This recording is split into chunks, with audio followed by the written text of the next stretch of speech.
It's big, it's beautiful, and it's got built-in cheats.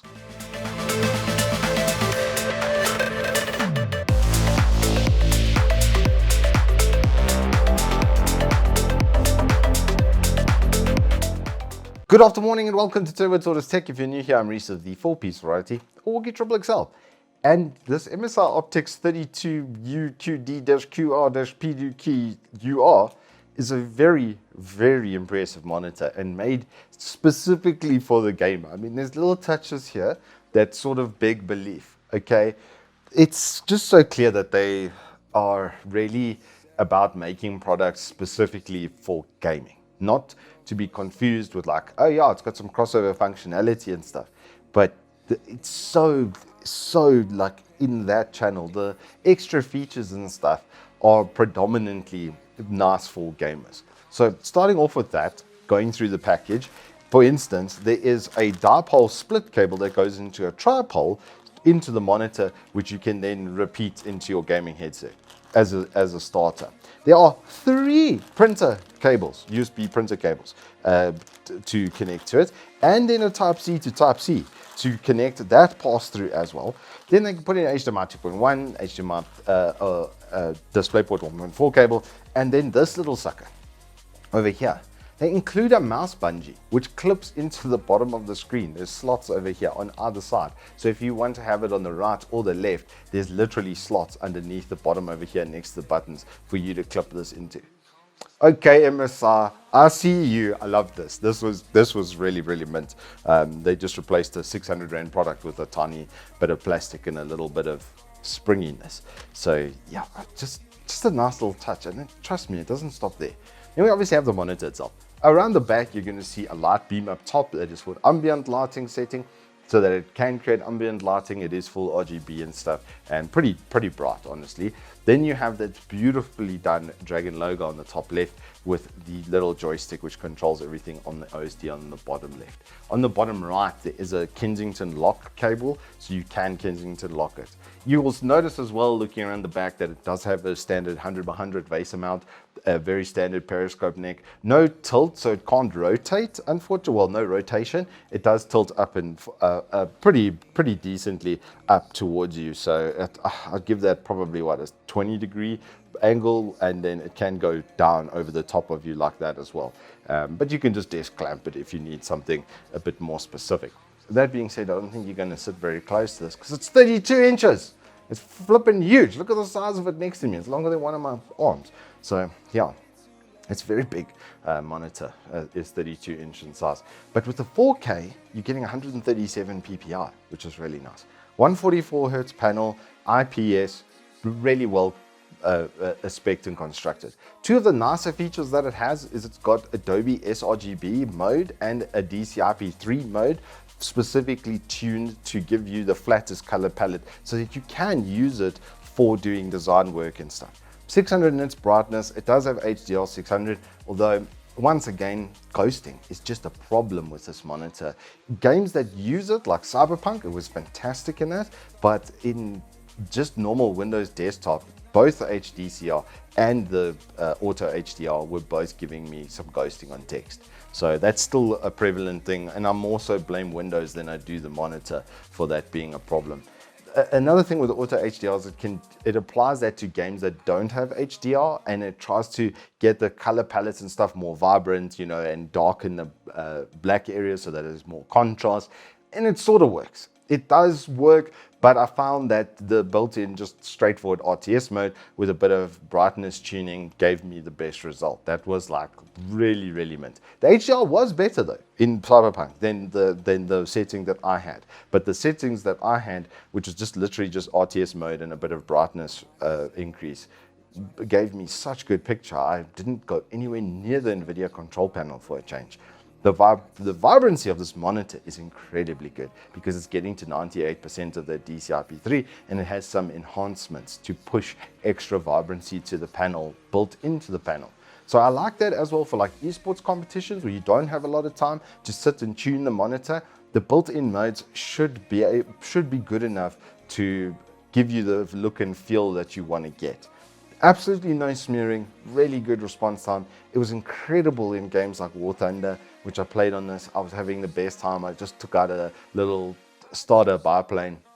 I was messing around with it and it was mint. And I was running it off of a RX 6600 because I did test it on the 3070 Ti with G-Sync and that worked really well, as well as the FreeSync, which is available on the AMD side. Both worked absolutely flawlessly, which I'm happy to report. So it will connect to basically anything you need it to. Ports along the bottom are comprehensive, to say the least. This thing has more inputs than the ANC ever created output in their entire lives. It's kind of disgusting how much you can connect to this monitor. It also has a console mode on the HDMI that can be set to specifically run at 4K 120, and it does come like that out of box. So just be aware, if you're only getting 120 Hertz on this monitor, you might have to actually change that on the HDMI setting to output 144 Hertz. I really like the OSD and the way that it's executed as well. Like, it looks absolutely fantastic. It gives you all of the pertinent information you need on top, like your adaptive sync, your HDR, and your refresh rate and your resolution is all across the top over there. You've got, like I said, just a myriad of settings and stuff that you can go through, but I didn't find a real need to use a lot of them. Just to be very honest, the default settings and stuff, like I said, those default profiles are really, really well set up.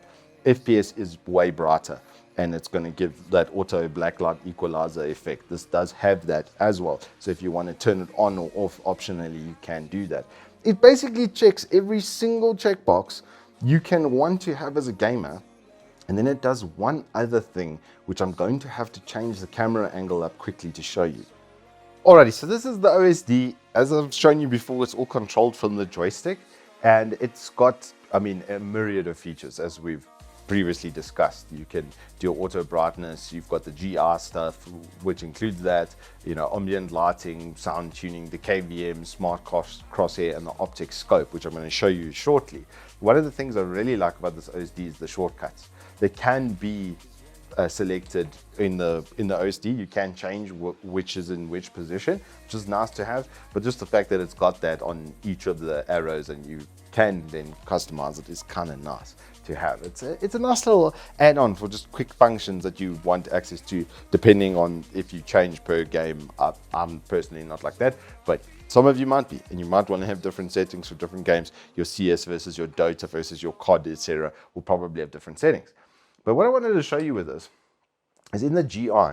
This is where I was saying that this thing has literal cheats built into it, which I just think it's kind of sick.